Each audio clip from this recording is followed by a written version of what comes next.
This is a micro class, not a macro class. Check the bookstore, they might be trying to make sure that it's a macro class, but it's a micro class. We'll come back to that in a bit. So for starters, let's put your pens down and close your notebooks and start trying to explain to you. That's why I think you're here. And you can add some formalities. So some of you think you're here because a micro class is going to help you in business, or a micro class is going to help you vote better,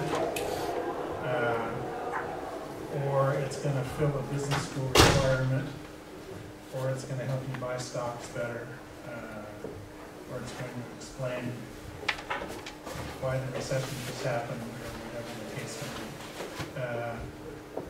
It's not really going to do those things. Actually, I take it back. It will fill your business school requirement. But the rest of those things, it may not do. So people ask me, why do you want to teach this class? So the reason, so I've been teaching now since 1975. And I taught here for 15 years, and I taught at NYU, and I taught at UW.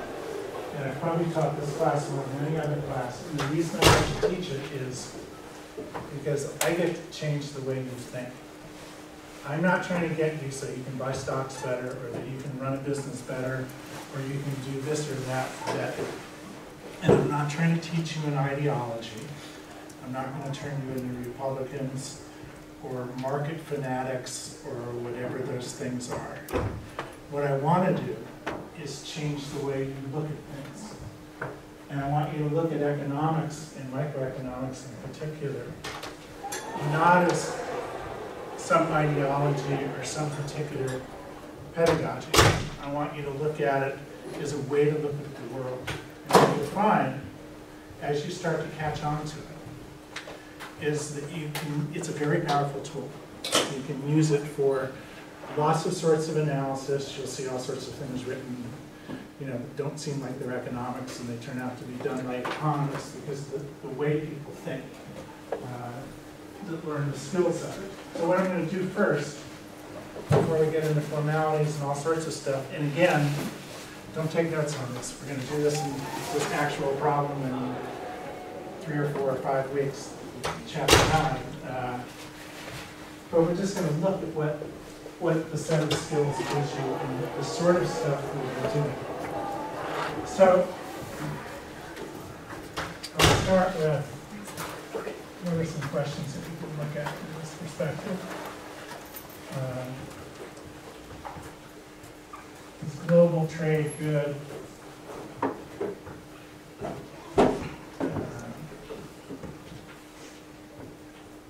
Why have U.S. wages stagnated?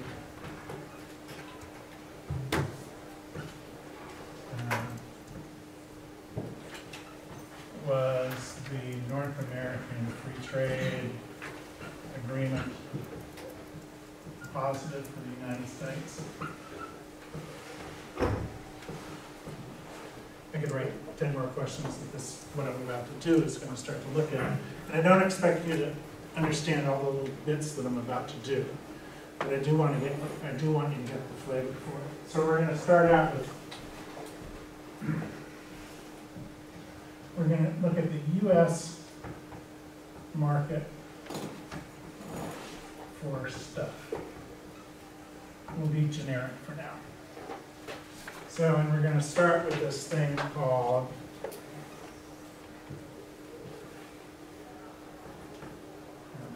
price and quantity. And you're going to get familiar with this piece. This is the demand curve. And the demand curve is simply, in this particular case, since we're looking at stuff, demand is what consumers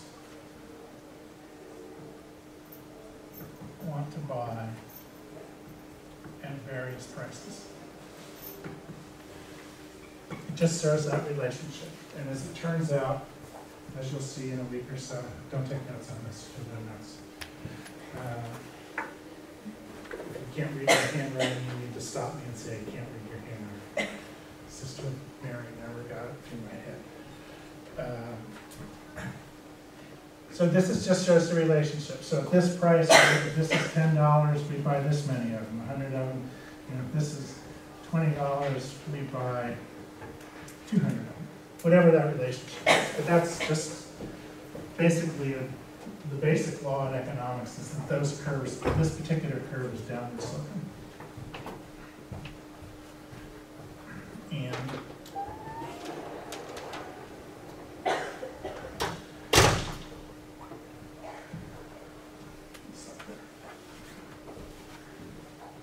okay, and we can put over here, this is also the US market for stuff.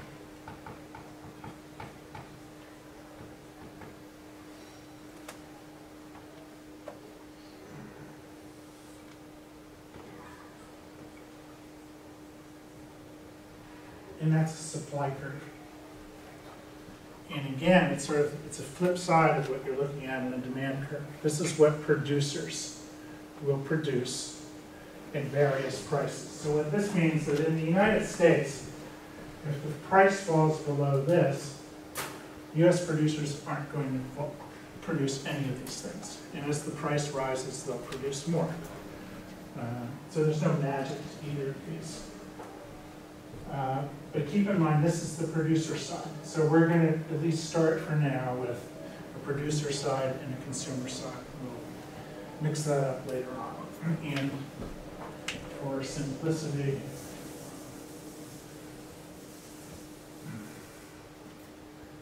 I'm going to stick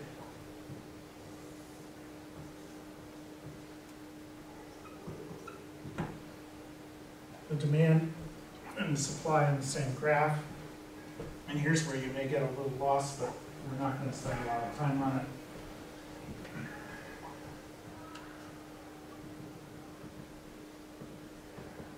That's an equilibrium price in the United States. So we're just going to call that for now PUS. And this is the amount of stuff that gets sold in the US. Okay, so there's no magic here yet. There's no magic. We're never going to get to anything. Actually, when we combine graphs, we get to magic. But if we do P star times Q star, you'll get what's equal to total revenue that the firms collect by selling that much stuff. And that's going to be equal to the total expenditure the consumers spend on this stuff. Everybody with me so far? This is pretty not magic. And if you were to graph this, it would be this square or this rectangle here. Now, as it turns out,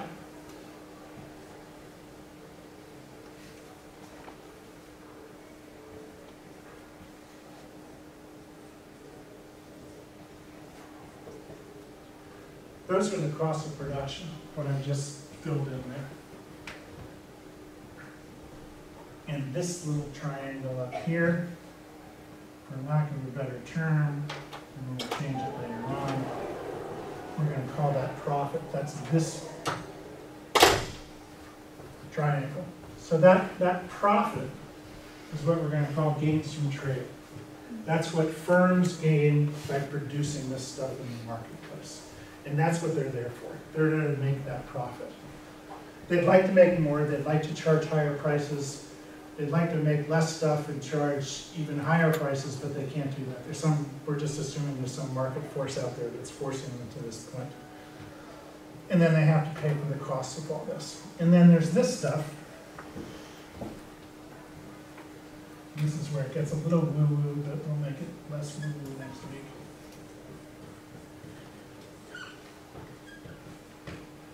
That's called consumer surplus.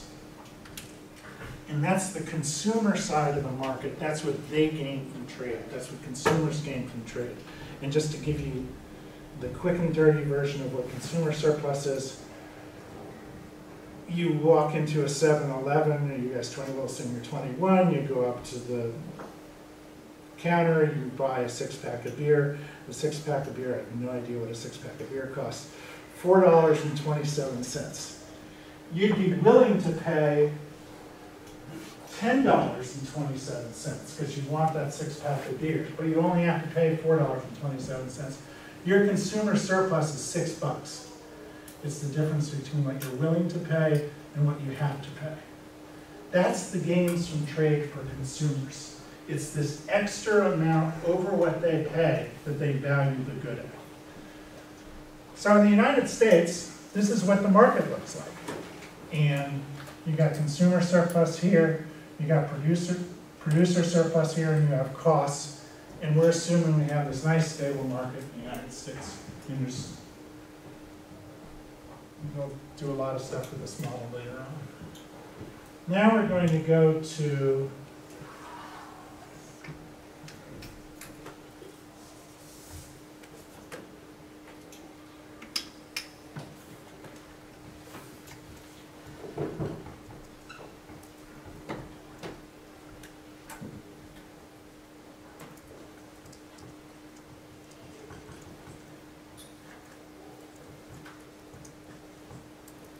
So we're assuming for now that these two economies are totally separated, so there's no trade between the two of them. And we're going to look at the Chinese market for stuff. And the one thing we're going to change here is we're going to say, well, it's slightly different. And it's slightly different like this. There's the demand curve for stuff in China. And it's flatter and it's lower. It's flatter because there are more people. It's lower because they don't have a lot of money. And they may be interested in things other than stuff to buy. Whatever the reasons have to be. Demand is less. So this is the consumer side in China.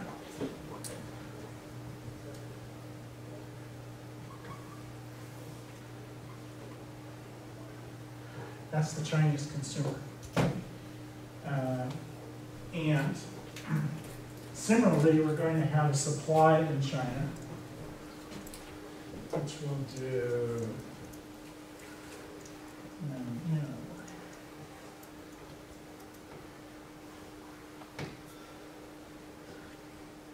and it starts lower. And it starts lower because, for one thing, the Chinese have lower labor costs. And they're making stuff at 1/10 of the labor price that the US manufacturers are. So that's one of the reasons this is so low. There may be a lot of other reasons, but that's a particular reason. And in China, like in the United States, there's some equilibrium price. There's Q star China, there's P star China, and as in the United States,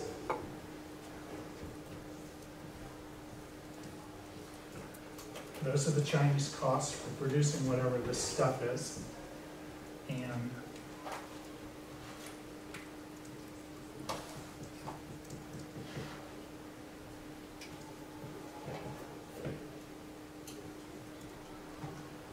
that's the Chinese consumer surplus. In this triangle is the Chinese producer surplus. And that's just, all we've done is drawn a market in China, and I just want you to note, at least initially, both of them have gains from trade in the marketplace. The consumers are gaining because they have consumer surplus. There are gains from trade to producers because they have producer surplus.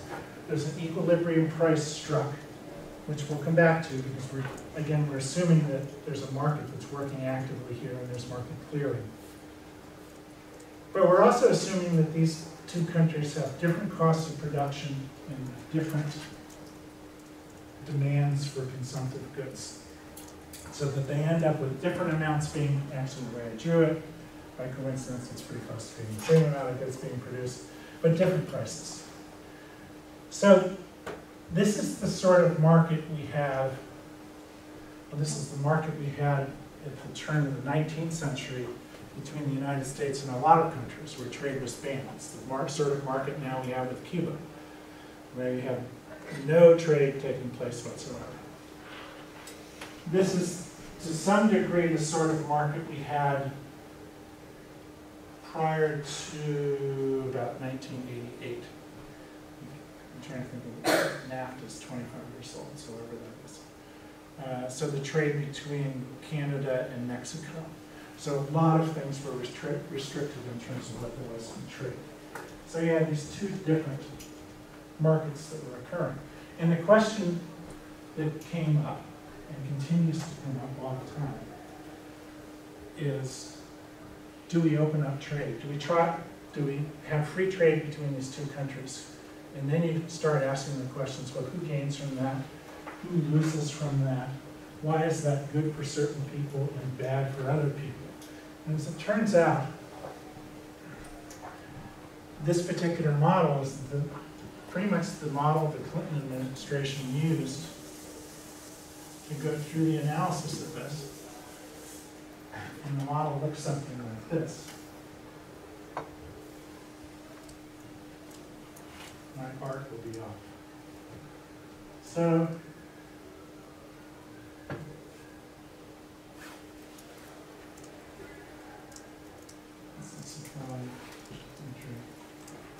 so if you join the two markets together,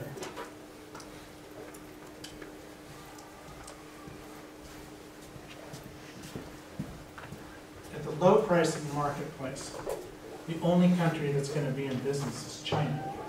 Because the US isn't even going to enter the marketplace until the price gets to here.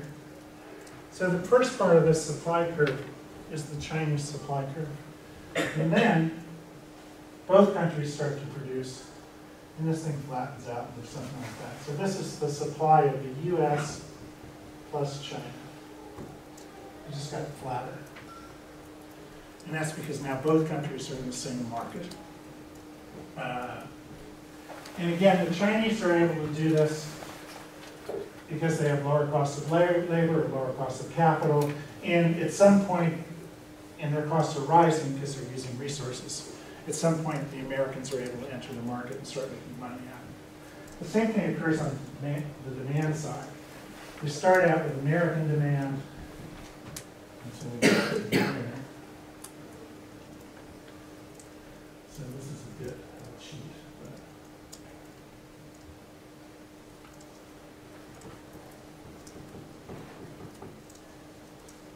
this will exaggerate the effects a bit.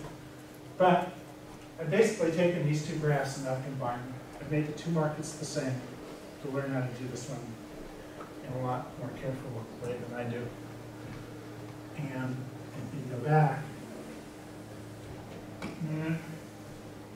you'll find that the world price, so this equilibrium price that results, which is the US-China price in this case, is going to be lower than the US price because they were more a consumptive country, and higher than the Chinese price. So it's higher than this one, lower than that one. And once again, if we look at it, we've got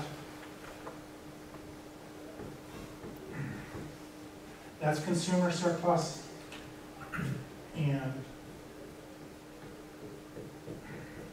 that's producer surplus. And if you go back into this model, you'll say, oh, in China, they no longer sell this stuff locally. And you may go, well, that's nonsense. That doesn't happen. There are a lot of goods in Japan that are not sold in Japan at all. They're too high priced. They're sold in other places. And that's because all of a sudden, everything that China's getting in this particular case is on the producer side. There's no consumption in China, but now they're producing a lot more. So who gains in China? Chinese producers, which include the people who own the factories and the laborers. So if you go to China today, after trade's opened with China in a big way in the last 15 or 20 years, contrary to what you, or the opposite of what you see in the United States. In the United States, no, I'll stop, because we'll come back to it. So what happened over here? Well, in the United States, the price has fallen. So now we're only producing this much. So we're producing less. But the price has gone down, and you have this much more consumer surplus. Now, the way I drew this probably doesn't reflect what's happened in the Chinese equation, but you should be able to get the picture. So who gains in the United States? Well, the consumers gain in the United States. Their consumer surplus has gotten bigger because the price has fallen. The producers have lost because the price has fallen and some of their producer surplus has disappeared. But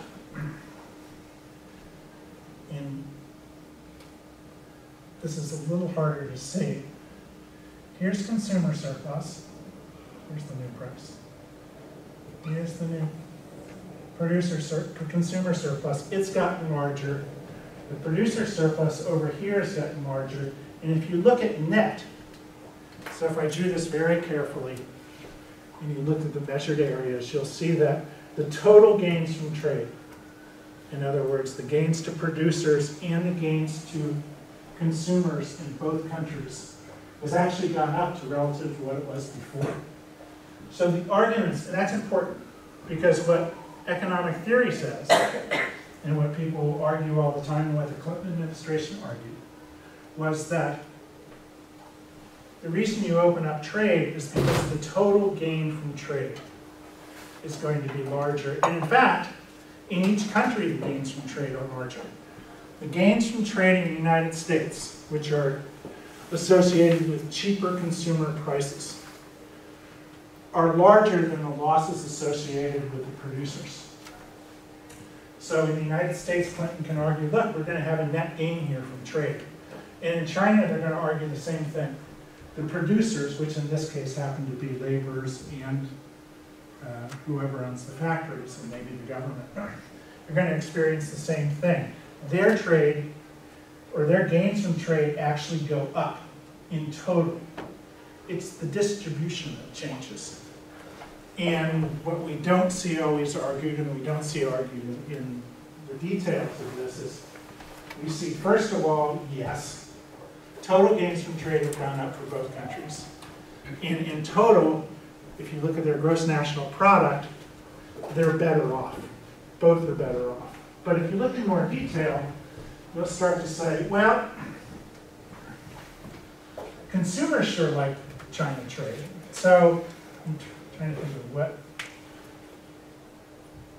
For Christmas, I got a French, it said, it was written in French on it, tablecloth and napkins that were white.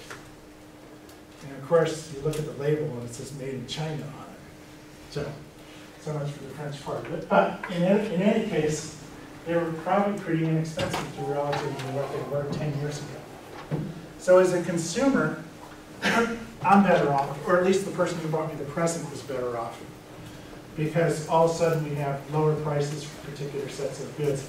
And in fact, one of the reasons the standard of living is today what it is in the United States is because consumer prices have fallen so much on so many goods, and just the quality of stuff you have. 100-inch televisions are $339 at Costco. 3 years ago, they were $1,500. Prices are falling. Consumers are happier. You can watch football, whether it's one kind of football or another kind of football, in gory detail now that you never thought you could for a lot cheaper than you could before. U.S. consumers are better off. U.S. producers and the people who produce this stuff are worse off. And what you see in the United States is that car companies had lots of problems. We no longer make electronics.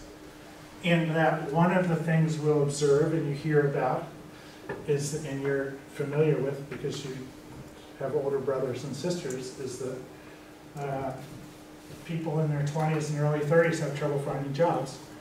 And if you're not educated, you have even a harder time finding jobs because the jobs that used to produce this stuff don't exist anymore. So those jobs have been shipped out. They're being done in Mexico, they're being done in China. So there is a loss associated with this. And if your parents own a 401k plan or any stocks or any sort of retirement plan, they may be better off because they own stocks in the consumer companies and the other companies that are importing all this stuff. So that, again, there's a trade-off going on here, but it's sort of an odd trade-off that we don't face all the reality of. So that's one side of it. So in the United States, you've got consumers that are much better off. You have a very few producers that might be better off, but the producers might actually be better off because they're investing in China. Because in China, what this thing tells us is that the suppliers are way better off. China's booming, and if you look at wages in China, Chinese wages have gone up by a factor of 2 and 4 times in the last decade, depending on the industry. So there's a whole different shift here. But if you have to buy stuff, how do the Chinese that have money buy stuff? They get on an airplane and they go to Singapore. And they buy it in Singapore. And the people in Singapore fly to Hawaii and buy it in Hawaii. So it just depends on where you are. But they have to go overseas to buy stuff more cheaply. Because it's so expensive, the particular stuff might not be available there. So in this country, certain people are gaining, but other people are losing, and we're having sort of this opposite effect going on that you're seeing in the United States. All of this, I mean, I could go on and on about what the implications we can get from this particular model, but these are very simple. This is a very simple, elegant microeconomics model. And we're going to do 30 or 40 different examples over the quarter of here's a public policy problem, here's a business problem, here's an international trade problem. How do you analyze it? What do you look at? And you'll start to see, when you start looking at this, you start going, well, this is why the unions were so irritated, and still are irritated by the North American Free Trade Agreement. And you can see why the capitalists have always wanted to open stuff up, because the more they open up, the more the profits go away from labor to somebody else. So there are all sorts of implications in all these. And if you're on this side of the ocean, you're looking at it going, this is great. This is allowing our economy to grow. So China's growing at 7.8% a year. The US economy is growing at 2.5% a year. And it's growing because of this particular shift that's going on. So with just this set of models, we're able to look at an international trade question, but we're also able to look at an equity question and a labor market question. The equity question is, why are the rich getting richer and the poor seem to be not catching up? And we're able to look at China and say, why are they having this astounding growth? And why are they able to sustain it? So that's the sort of thing we're going to do. We're going to do this sort of model all the time. And what I'm basically going to teach you is, when somebody gives you an economic problem, see if you can draw a demand and supply curve. It's astounding how I run a consulting business downtown. And it's amazing how many times that we'll start a problem, somebody will come to me, I'll spend 10 days trying to figure out how do we deal with this, and finally I just say, oh, I'll draw a demand and supply curve, and start from there and sort of work my way through the problem, and then get an answer. What I want to do is get you so you can use tools like this. So you can look at minimum wages, look at rent controls, look at why certain sorts of firms thrive in certain environments and other sorts of firms don't. Look at what licensing means. That you can do all these things with a set of tools, that you have a nice, convenient, an analytical piece to go with your analysis, and you can start to predict things. The power of this microeconomic theory is you can predict stuff. You pass a bill like NAFTA, and you can stand there and predict, we're going to lose jobs, but consumer prices are going to fall. And somewhere in the world, whether it's China, or it's Mexico, or it's Indonesia, they're going to be producing more textiles and more this and more that because they have cheaper labor than we do. And you'll be able to see the direct effects of them. So we're going to spend a quarter basically allowing you to learn the basics of the language. And by the time you're done with the quarter, you'll know more economics than 99% of the population and 100% of the population in Washington, D.C. They're swayed because they have to get reelected, and a lot of them actually are pretty smart and other stuff. But nonetheless, you should have a good set of skills. And I've decided that I should make you do this, but it's probably worth doing. We're probably going to go through literally 30 or 40 problems like this. And it's worthwhile as we go through them that you just save them individually. Okay, here's the international trade problem. Here's the minimum wage problem. Here's the wheat export problem. And just keep them as a separate piece, because we're going to do enough of these that you're going to, so when you do a rent control problem, it's going to be the same problem in the same set of questions that come out of ain't putting a price ceiling on anything. Rent control is just a price ceiling.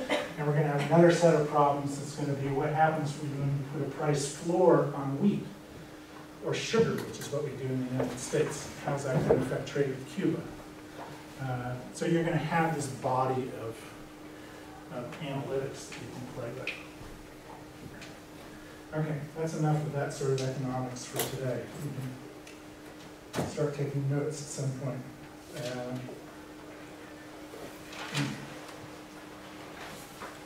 Where am I here?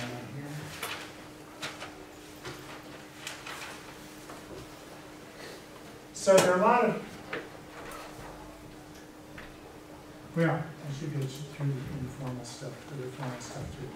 I'm Peter Nickerson. I was a tenured economics professor here for 15 years.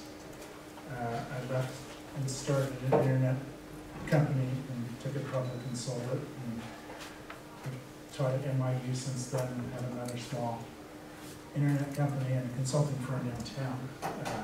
And again, I teach because I like to teach. Or I'm nuts, I haven't decided which, but I'm here.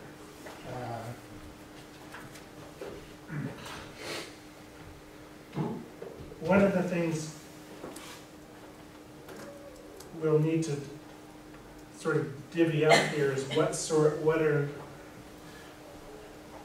the economic issues we're dealing with.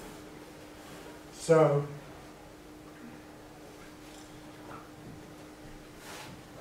we'll start with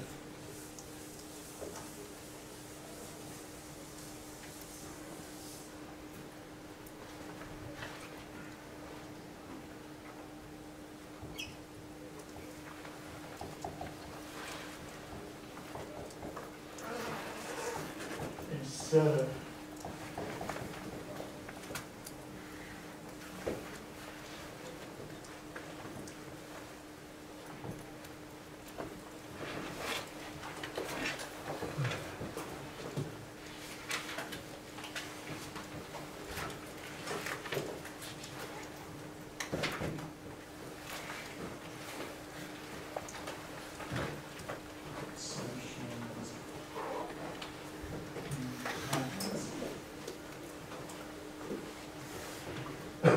so all of these terms that I just put up there are bantered around all the time, even the ones you can't read very well. Microeconomics, which we're going to be studying here, is basically, it's consumer theory, it's the theory of the firm, it's price theory, and it looks at the role of government. Those are the four things micro actually gets into. So we're looking at price theory, consumer theory, the theory of the firm, and the role of government, which includes the theory of social trust.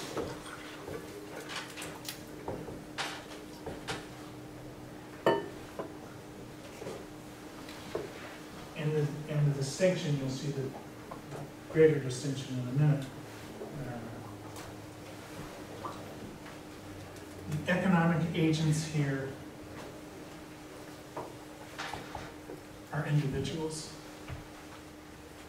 So it's the economic agent is a firm or a consumer or a producer or a demander.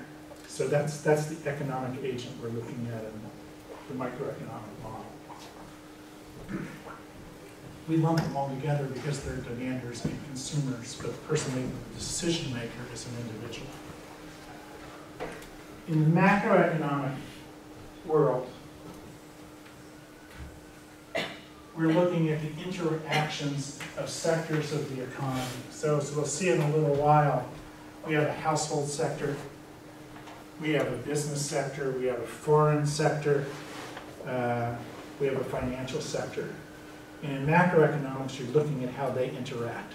They may be responding to the same set of incentives in a collective way as you see in a microeconomic model, but it's a vastly different set of analysis. Macroeconomics, you can tell whether I'm a macroeconomist or microeconomist, I teach on both. Macroeconomics doesn't have any theory behind it. Microeconomics at least has a little theory behind it. And I like teaching both of them, but I've always, when I'm done with macroeconomics, I'm not sure I've convinced you of anything. So, it's a different world.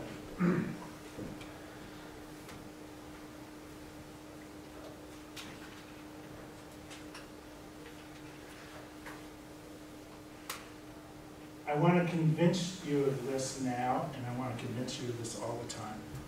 I am not teaching you an ideology. I'm not up here saying one of these systems is better than the other, or we ought to be doing this, or we ought to be doing that, or we ought to tax these people, or we ought to bar these people from coming to the United States, or not bar them from coming to the United States, or we ought to do this to pension plans, or any of that stuff. There's no ideology in what I'm trying to teach you. I'm trying to teach you methodology. And I'm trying to teach you a methodology that looks at economic systems as market-driven. In other words, when we talk about a market system,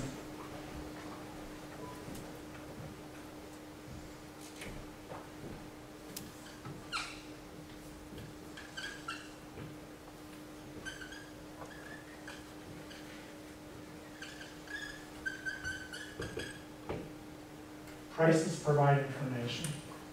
It's prices that cause people to make decisions. So you buy stuff because the price goes down, or it's within your budget, or you produce more because the price goes up, or you produce less because the price goes down. But in a pricing system, market coordination, and actually coordination of the entire economy, occurs because prices are a signaling device. We allow prices to drive the economy. And everything we see in terms of any sort of impact on markets operating freely, and I'm not saying all markets should operate freely, but whenever you impose a tax, or you give somebody a tax break, or you provide a subsidy, or you set up a regulation, you impact those prices. And those prices will impact how much is produced and how it's produced, and who produces it. What we're assuming is that market systems are operating. They're not always operating perfectly. And in fact, there's no such thing as a perfect market.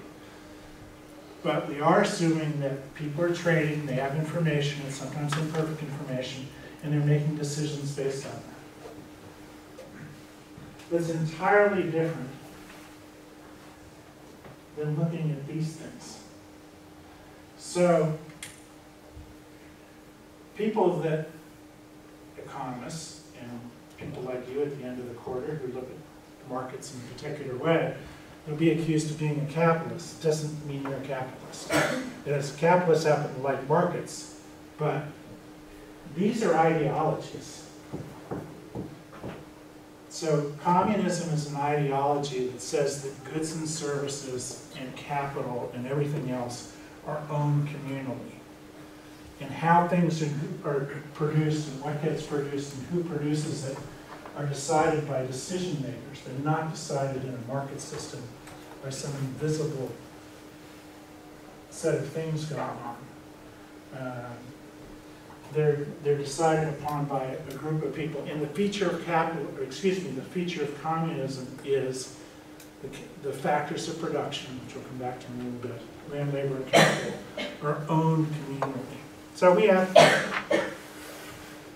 had, and still have in some places, some degree of communism. It's never perfect. So Cuba is certainly communist to some degree. The Soviet republics used to think of themselves as communists. In fact, they're more socialist than communists. There's a lot of private property. Markets may distribute goods and services, but social welfare sort of runs the place, and you have basically government capabilities that are deciding who makes what. And they both have good features and bad features. I mean, you look at Cuba, Cuba may have all sorts of human rights violations and all that sort of stuff, but they have good education and they have good health care. So there are trade-offs to be had here. Market socialism is simply some of the factors of production are controlled by the state, but prices generate how much is produced and how things. So Europe is basically, I would say all of Europe. All those governments run on one degree of market socialism or another. The Scandinavians are probably the most socialist of the bunch, and they do it pretty efficiently. The Italians do it terribly. They have more fun doing it than the Scandinavians do, but they do it terribly. They tax a lot, they provide good services. The services aren't perfect, so the health system in Europe is a pain in the neck to work your way through, but it's still there. They have universal health insurance. Capitalism simply means that individuals own the factors of production. So they're the ones that sell land, labor, and capital and contribute, and they're the ones that get the returns. So when we talk about factors of production,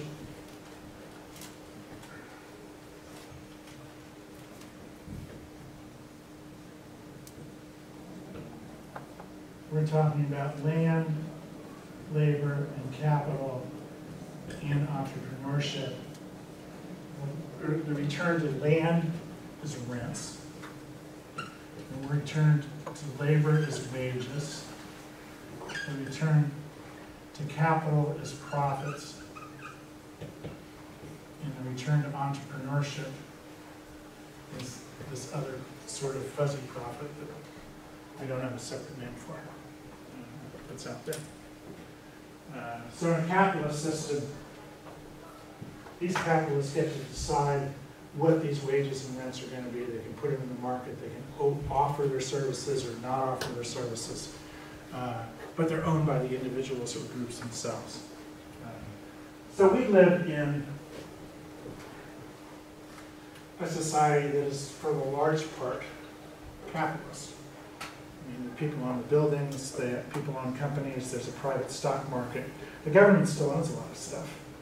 The government owns buildings and roads and all sorts of machinery and all sorts of stuff.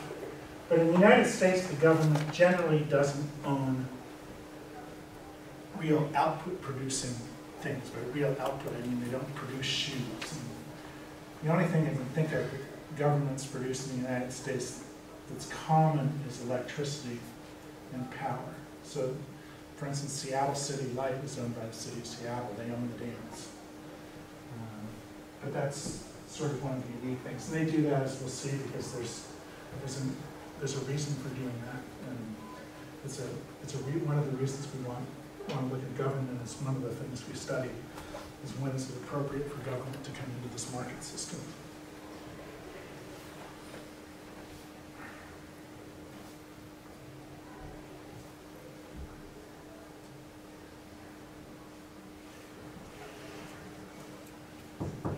All this stuff is new. Okay.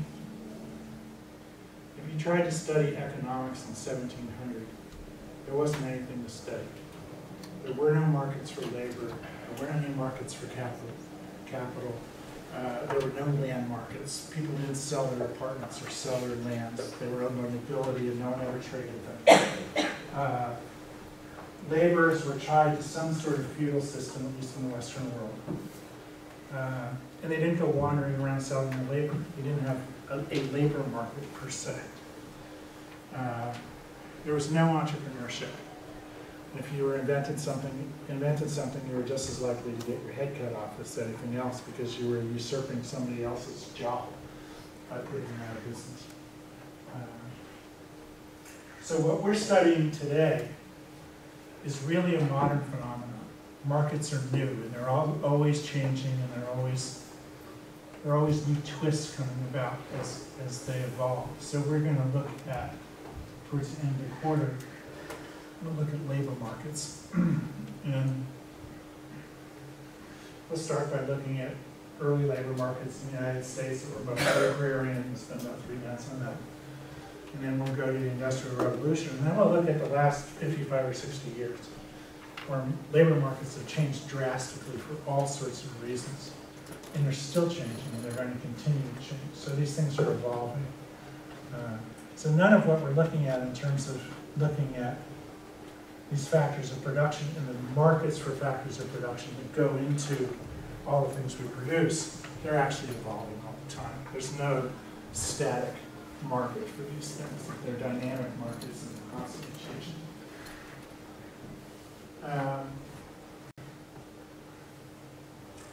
We are going to make the assumption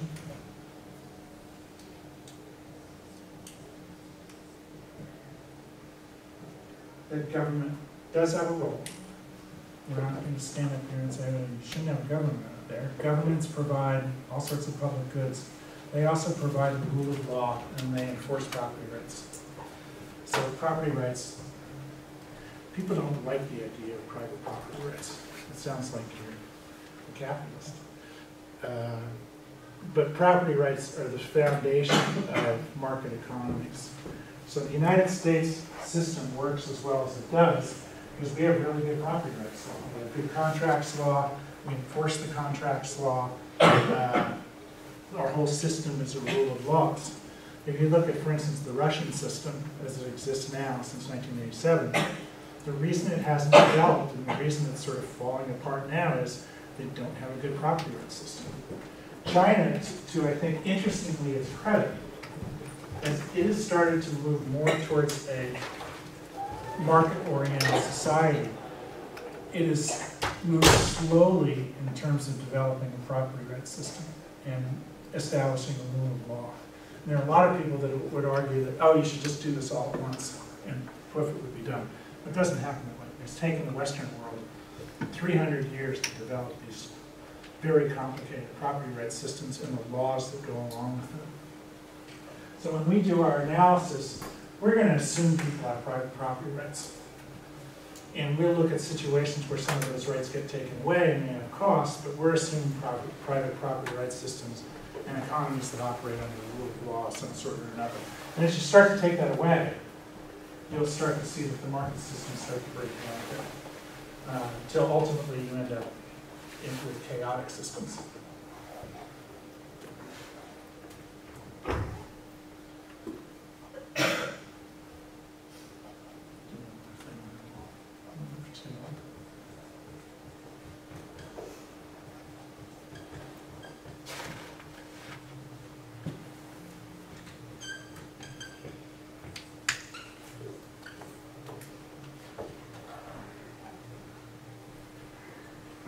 There are two, if you take philosophy classes, you're going to run into the idea of thinking positively or positive ideologies and normative ideologies. Normative ideologies are statements in which you go ahead and say, well, we should do this. We should raise taxes on the rich, or we should lower taxes on the rich, or we should raise this, or we should put in rent control, or we should have a subsidy, or we should let markets run unfettered. All those are normative statements. It's an opinion. There's no factual basis behind it. We're going to try to avoid getting stuck in the shoulds and the ought-tos, which is what normative analysis is. And try to stick to the positive stuff, which simply says, well, if you impose this tax, this is what happens. If you increase the minimum wage in Seattle, these are the implications of raising the minimum wage, and this is the effect it will have on the people. We won't go through the process of whether it's a should or not. Try to keep this in mind. It's hard to separate that. I will tell you that if you are a real, true blue, bleeding heart liberal, and you learn how to do this stuff, you'll become a much more powerful bleeding heart liberal, because you'll be able to do the positive economics part of it. There's a lot of stuff that we think of as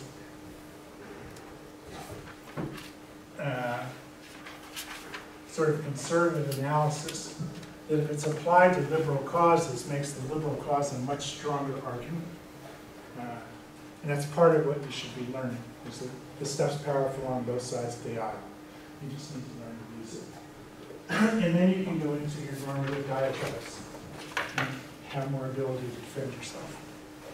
Let's take a 5-minute break so I can get my voice back. And then I'll do my piece.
The second one? I think I might see that.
Oh, was that from the Rowdy Jones? Yeah. Is that right? Yes. What if I get an eye with this kind of shirt?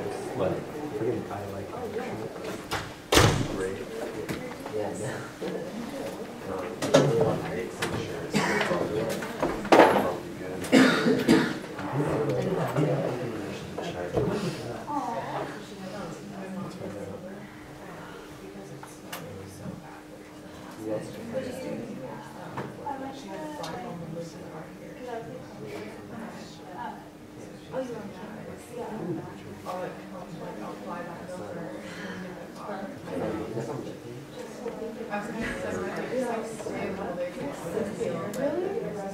What is this?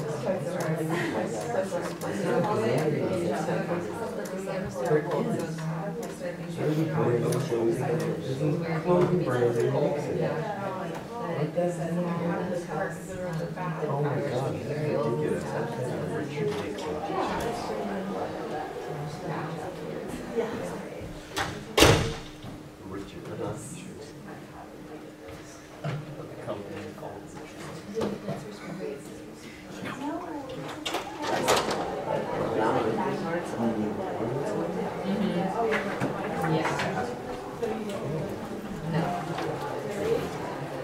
Sorry, I was like awkwardly too long.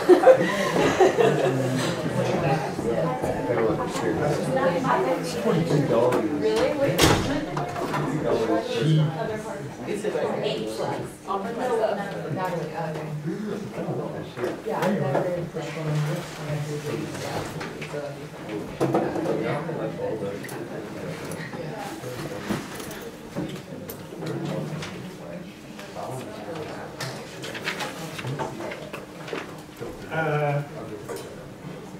Let's go through some formalities. Did you guys get an email from me? Did everybody get to that? Didn't work. Okay, so we're still learning Canvas, obviously. So I will, and so you don't have a syllabus. So you'll get a syllabus in the next day. So this, I apologize for that. But this is the text. It's Mancu's 7th edition of Microeconomics. The bookstore, I think, originally had this. It was a macroeconomics text, but now it's a microeconomics test. They'll take it back. Is that the right one? It's Right. right. It's 7th, right? Yeah, but it's supposed to be micro, not macro. Did you get it over here? No, I got it on Amazon. Oh, yeah. It's a microeconomics. There are two of them. How many people know how to do macroeconomics tests?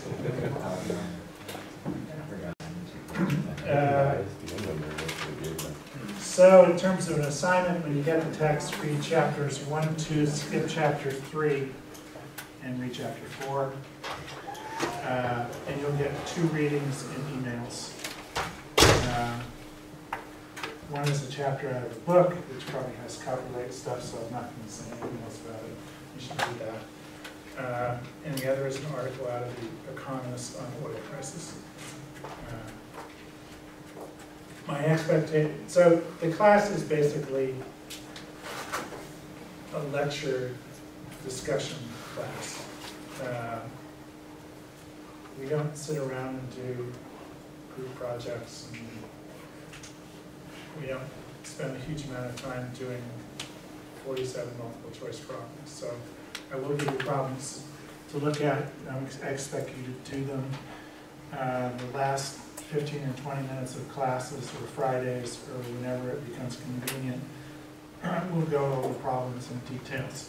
So you can see the sort of modeling we did, and we'll have a correct version of it. And you'll get lots of those. There are 3 tests and a final. There's short answer. So you'll be given a question that makes you do that model, or you'll be given a question on the minimum wage, or you'll be given a question on why are oil prices falling, and you'll need to do the analysis on it.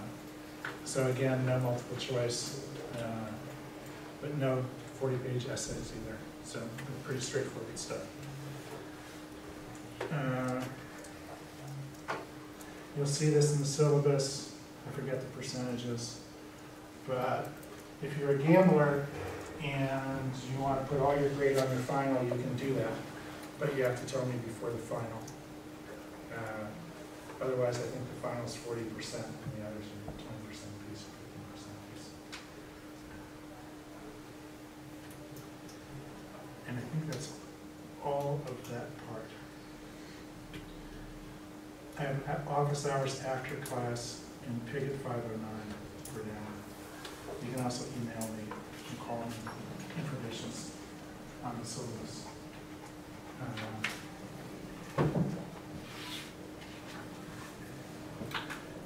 I am going to film all the lectures. That doesn't mean that you you shouldn't come to class, because I'll turn it off occasionally and give the people in class some sort of extra thing so that they have it over you. Melanie Robinson's in the back, she's in charge of the video piece of it.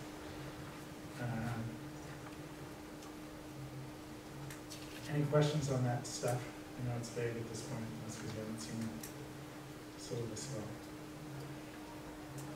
Okay, I'll make sure that we figure that out in the next day or so. What I want to do now, I'm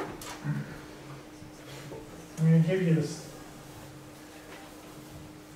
the one model that we do in this course, which does not depend on demand and supply graphs. What we'll start doing in the next class, and actually I should remind you to do this. We're not going to spend hours on this, but take a look at the book. If you don't get the book yet, look at somebody else's book. We're going to spend 20 minutes or a half hour or 45 minutes, whatever it takes, the next class, just to go over the basics of Cartesian coordinate systems. These graphing systems. Because if you can't do these, you ain't going to get anywhere. So I just want to make sure everybody there's nothing magic to them. We don't do mathematical problems in this class. I don't say, how many of these do you end up with? I don't care. I want you to be able to tell me public policy. I don't really care if there's 7 oranges and 6 apples. So we're not going to go through that level of detail. But you do need to be able to use graphs, and pretty quickly you need to be pretty proficient at them. So we're going to do that right away. So there's an appendix.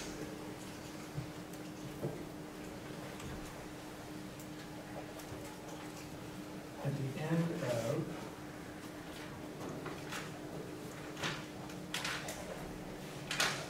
chapter 2, it's on graphs.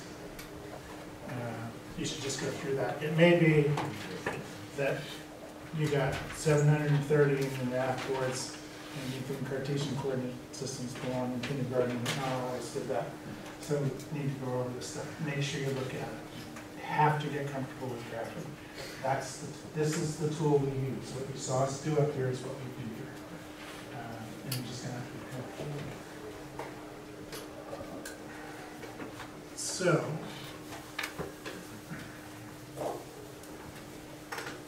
what I'm going to show you is something I actually put up in both. It's the only thing I do that's really in common with the micro class I teach and the macro class I teach. And it's called a circular flow diagram. Have any of you had macro yet? Yeah, so you've seen pieces of this. This will be a little bit more detailed version of the one that's in the book. And the reason I show you this is because what we're looking at is little bits of the economy. But all those little bits get thrown into this much larger thing that we could call the economy. You know, what's happening to economic growth? The economy grew by 2.8%. China's economy grew by 7.8%. When we're talking about that, we're talking about all these economic agents that we're looking at individually somehow contributing a larger amount to some bigger sphere. And they're doing it as if by magic. I mean, the thing about market systems and market capitalism is we don't have anybody standing up there going, well, you produce this and you produce that, and you make Caesar salad, and you make this many pizzas, and you make this kind of this, and you put this feature into an iPhone, and you put this into a Samsung phone, an Android, and you do this, and you make this app. It's all happening because individuals are doing all this. It somehow ends up in this big fat thing we call the economy, and the economy's gotten a lot more complicated as we've gotten to, not only just because of the global economy, quote, this thing we call the global economy. That's in my bag there. Because the iPhone allows you to communicate better. Africa all of a sudden has all sorts of things going on. They don't own iPhones, they own these cheap little things they buy for $18.40, but they're phones, and they can communicate, and they're transacting, and their transactions costs have gone down. More economic activity is happening. I'm not sure I believe this, but I read in The Economist this morning that iPhone 6 that's in your pocket has more computing power than all the computing power that was available in the world in 1993. So the world's changing fast, but it's also, what that's doing is allowing us to do all this stuff. It's really magical stuff that's going on. And it's happening within the context of,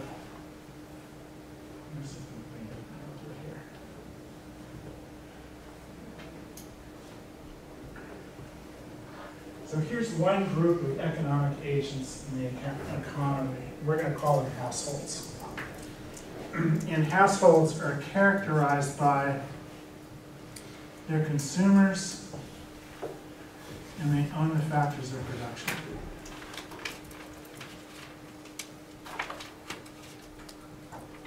And when we talk about factors of production, we're talking about land, labor, capital, and entrepreneurship. So households own them. You own them. They're part of households.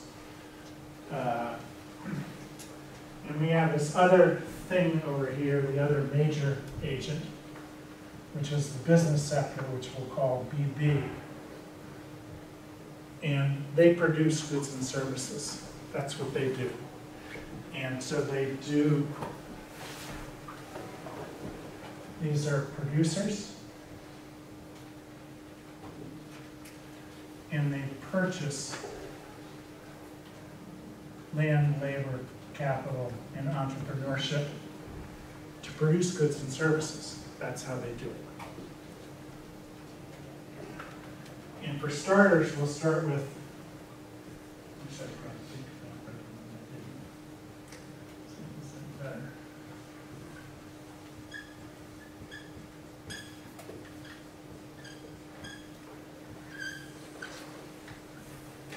we have a product market. So this is one of our major markets, and we have a factor market. So this is the land, labor, capital, and entrepreneurship. So the first thing that happens, pick up a sec, is the business goes into the factor market, buys factors of production, and gets land, labor, capital, and entrepreneurship in return, and gives rents and wages and profits into the factor market, and those become income to households.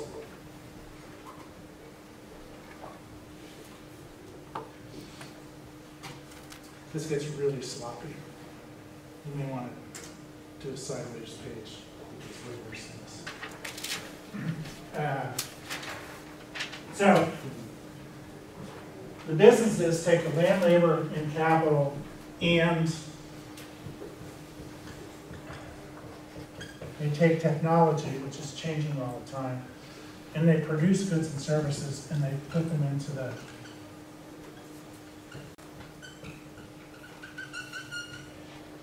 product market.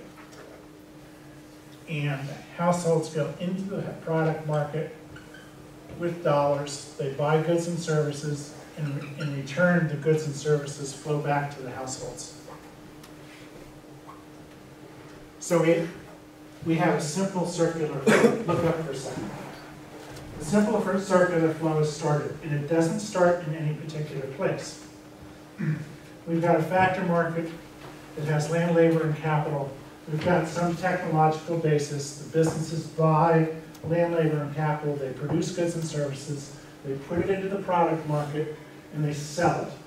In return, that's the return they get. They get dollars flowing back into businesses, and that's how they buy the goods and services here. And then products go over here into households. And this is, no one's controlling this. And it's expanding and contracting by how much available the land, labor, and capital is, and what the technology is, and things like that. This is called the circular flow model. It's the very simple version of Everybody okay with this so far? And the thing to keep in mind is when people talk about, when Adam Smith talked about the invisible hand, he was talking basically about this, about there's no one controlling this. We've got households acting in their own interest, selling resources to businesses, and in other words, going to work. And in return getting dollars, and the business is making something that the households can use, and the households buying that stuff as consumer goods. And to make it a little more interesting, we'll start by adding banks. And households take some of their money and they save it, and in return for that they get some return back. They put it in banks. And banks go to businesses and give loans. So banks are acting as a mediator between households and businesses to give the businesses more access to capital, just like the dollar. So it's just another piece of the whole puzzle.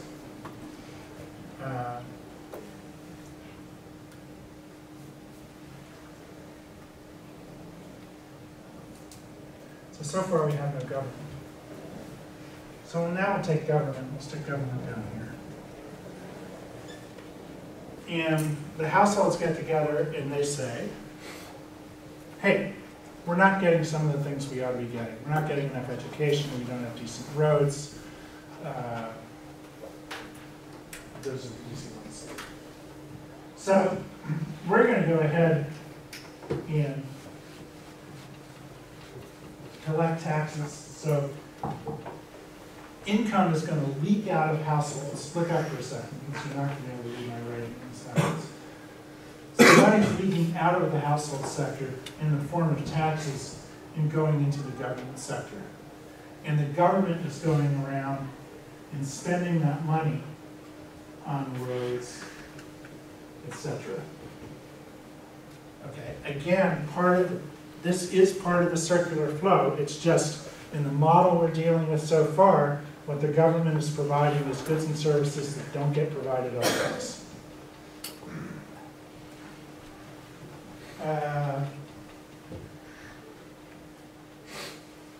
And then you get into more complicated pieces.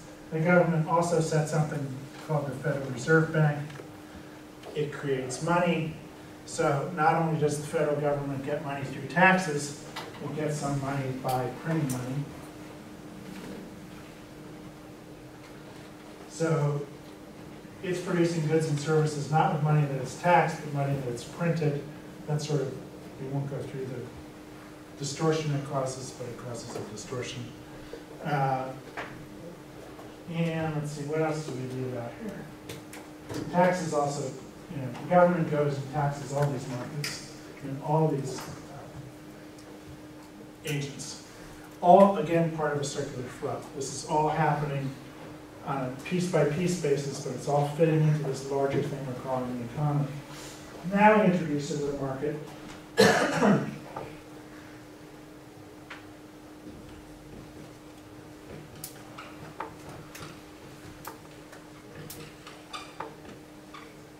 French linen, okay? Happens to be made in China, but it's French linen, okay? So, the household wants to import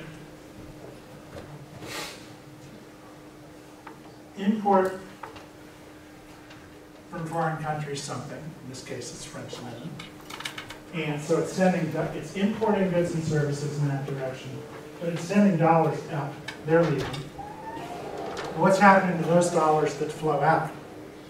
The guy that's making the French linen is saying, I'd like some Kansas beef. So we're also going into this product market and we're exporting. So goods are going out, so the goods are leaving, dollars are going back in.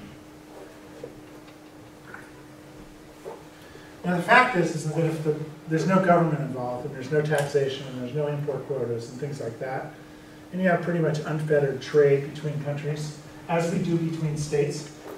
So if you don't have those sets of regulations, this is a pretty balanced piece, imports and exports, and it doesn't really do much to changing the way that the internal product markets work.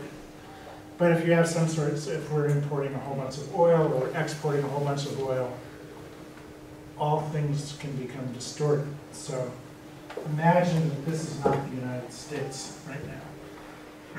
Or you can imagine that it's Texas. Or if you don't want to imagine that it's Texas, you can imagine it's Saudi Arabia. And this stuff that you produce is really oil. That's what you produce. And most of it you ship out of the country, and you import most of your other stuff. And all of a sudden, the price you get for a barrel of oil went from $110 a barrel in May to $52.13 about 4 hours ago. All of a sudden, half your economy's gone. At least how you view your economy. Texas is in the same boat. They're just not going to do that. You can imagine that totally changing. So for Saudi Arabia and Texas, they've got goods and services that are being exported. And they're taking dollars back in. But all of a sudden, in the course of 6 months, the amount of dollars they're shipping out the stuff, but the amount of dollars they're taking in is being cut in half. That means they're able to buy less of these other goods and services in the product market. And you can see how these economies that are dependent on single units, single types of production, get stuck when there are big structural changes in pricing structures. And we'll look at how Saudi Arabia could cut back on production right now and force an increase in oil. The dilemma it faces with that, as we'll see, and as you'll read in this article that I sent you from The Economist, Saudi Arabia is sitting back and going, we're getting really nailed by this, but if we boost up the price of oil, they're going to keep fracking in North Dakota, so let's let the North Dakota people fail first, and then we'll boost up the price. If you ever want to, if you want to look at some of the most brilliant economic, strategic stuff that's ever been done on the world stage, you look at Saudi Arabia's oil policies. They've had 2 or 3 people in there over the years. This guy, Sheikh Amani, I don't know if he's still alive or not. Amani? I think it's Amani. He went to NYU Business School. I think he got an MBA. Then he went back and somehow talked the Saudi royal family into being the oil minister. And he went in and he did OPEC. I mean, he just, all of a sudden the price of oil went from 53 cents a gallon to $4 a gallon. And he maneuvered it for years, and he maneuvered OPEC for years. And OPEC's lost power over the years. And it's lost power is because there's Russian oil and there's American oil and all this.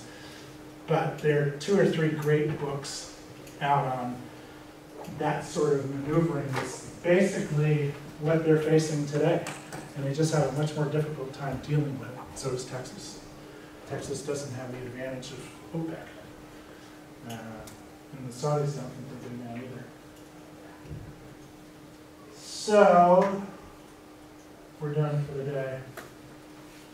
You should try to be able to do a neat version of that at some point to hear the question. I'm just curious, like, I've been seeing gas prices drop like crazy, but is that because of our drilling and stuff over in Dakota? It's the world price of oil. It's causing that, and it is caused by it. So we're now producing about 50% more oil than we were 2 years ago, and we're now a net exporter. But I'll give you the more difficult question to deal with that. So if you go down, I live in Madison Park. So if you drive down the road to Madison Park, you know that Shell station down at the mouth of the Arboretum? $3.79 a gallon this morning. I'm not kidding. I got gas up on Camino Island yesterday. It was $2.22. And so I made somebody make a bunch of calls this morning, and Costco's $2.19 down in South Seattle. Why? So the question is, and I'll leave you with this, why the hell would anybody buy gasoline at the Shell station in Madison Park? But you can go figure that out.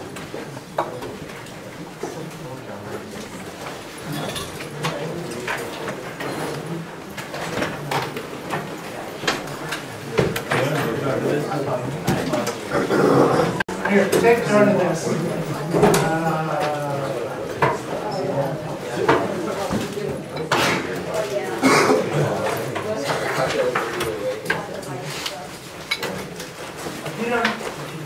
you don't get an email from me with stuff in it, I say noon tomorrow, flood my mailbox.